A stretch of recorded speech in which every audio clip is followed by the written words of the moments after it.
Greater than Y और greater than 1। Sir x और Y की रेंज सपोर्ट में आ रही है प्रॉब्लम से। क्या दे रखा है? एक्स ग्रेटर देन, नहीं सर, 0 से 0 greater than x greater than y. हाँ तो सर इसमें एक्स और वाई की सपोर्ट कैसे, ये ग्राफ बना के बता दीजिए सर। अरे भाई तुम ना 11th 12th में एडमिशन लो, ये सब ग्राफ बनाना तुम्हें, जैसे ये इनइक्वालिटी है तो ये सब जी जी क्लास 11th में एक चैप्टर का नाम है लीनियर इनइक्वालिटीज, वहां ग्राफ बनाना वो जी सब सीखो ना। जी जी लीनियर प्रोग्रामिंग जी। प्रॉब्लम्स। देखो इंस्टेड ओके आपको सर। लगता है कोई बता देगा सब कुछ आ जाएगा, नहीं आएगा।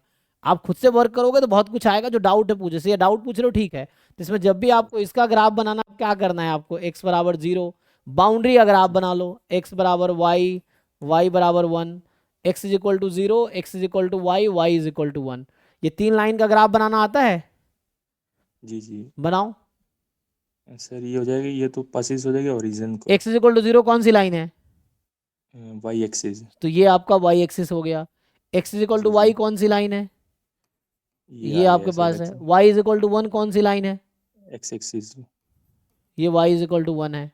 अब तुम्हें जी क्या लग जी। रहा है इस बीच में क्या है? यही तो है इस बीच में, ये रहा तुम्हारा ग्राफ। बस इंटीग्रेशन कैसे करना है सर एक्स और वाई की?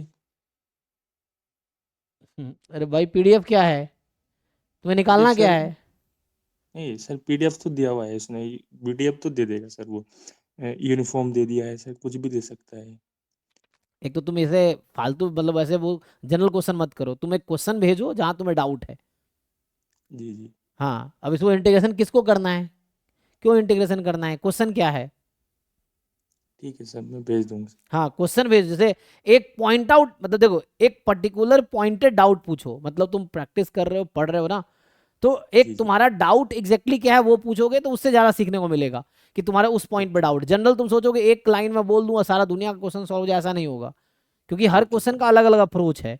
तो आप जी सॉल्व जी करो और जिस क्वेश्चन में आपको डाउट हो रहा है वो क्वेश्चन भेजो जी कि इस क्वेश्चन में मुझे ये नहीं हुआ। जैसे आपने ये पूछा ठीक है कि इसका ग्राफ कैसे बनाना, ग्राफ बना लिए।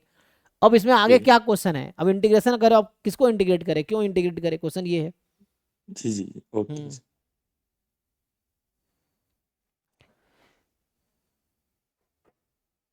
हाँ जी, जिनको डाउट है भाई, क्या रितेश कुमार जी, हाँ आपका, अच्छा। सर भेजिए। हाँ हाँ, अच्छा इसमें आप भेजे हो तो पर्सनली मुझे भी भेज सकते हो, और मैथ का डाउट भी पूछ सकते हो, सर से भी पूछ सकते हो, मुझसे भी पूछ सकते हो। बताओ कहाँ बताना है?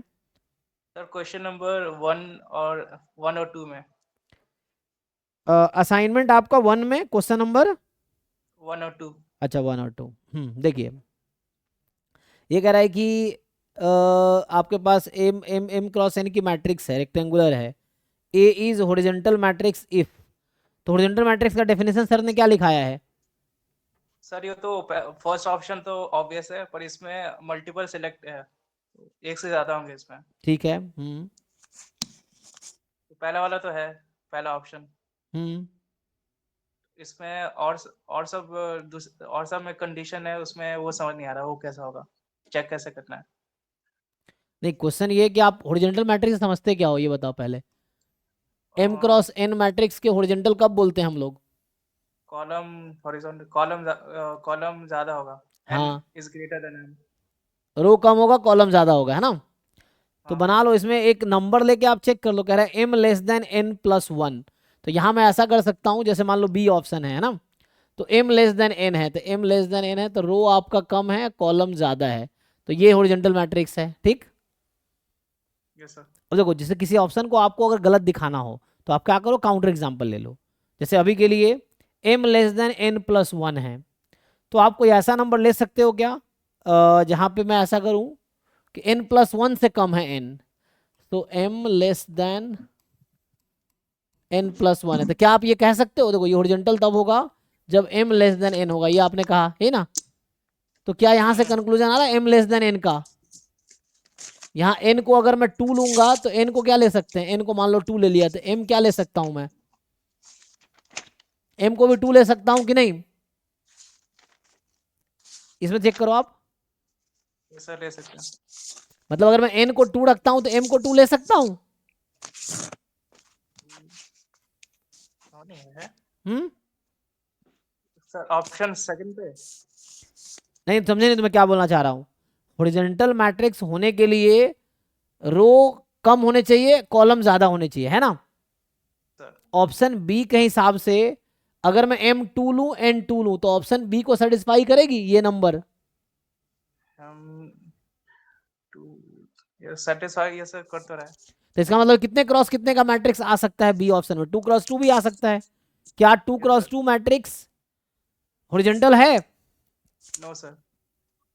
ओके, तो आउट हो गया बी ऑप्शन। Yes sir. अब सी के बारे में सोचो, क्या सी में ऐसा कोई काउंटर एग्जाम्पल ढूंढ सकते हो? अब देखो ये कह रहा है कि m+1 लेस देन n है, तो इसका मतलब m लेस देन n-1 है, और n-1 लेस देन n होता है, तो यहां से प्रूफ हो गया m लेस देन n। तो ये इसको इम्प्लाई कर रहा है, ठीक है। तो इससे क्या समझ आया?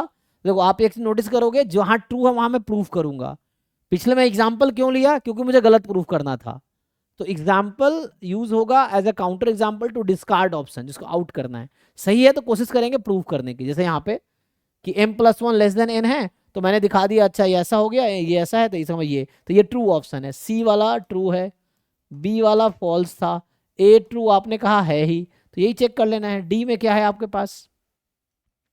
ये मैं m+n कह रहा है मोर देन 1 है, तो फिर से ये कंडीशन सेटिस्फाई करेगी इसको? No sir. नहीं, मतलब ऑप्शन फॉल्स है कह रहे हो ना आप। Yes sir. क्योंकि 2+2 4 है। अच्छा, ये सेटिस्फाई नहीं कर रही है, तो m+n मोर देन 1 है, तो 2+2 4 मोर देन 1 है, हाँ, तो ट्रू तो है। तो 2x2 वाला मैट्रिक्स भी डी ऑप्शन में आ जाएगा। 2x2 क्या है? नहीं है। तो यहाँ करेक्ट ऑप्शन क्या हुआ आपका? A and C, yes sir, ये तो है ना? समझ में आ गया। Yes sir. ठीक है ना। Okay sir. नेक्स्ट बताओ, और कोई है? कोशिश करो पहले सॉल्व करने की, और बाकी सर डाउट क्लास लेते होंगे ना, सर भी मुझसे ही पूछ सकते, कोई दिक्कत नहीं है। ऐसे तो मैं पूरा सिलेबस भी है ना, डाउट बताने कोई दिक्कत नहीं है, लेकिन इस तरह से चेक करो, बाकी बताओ।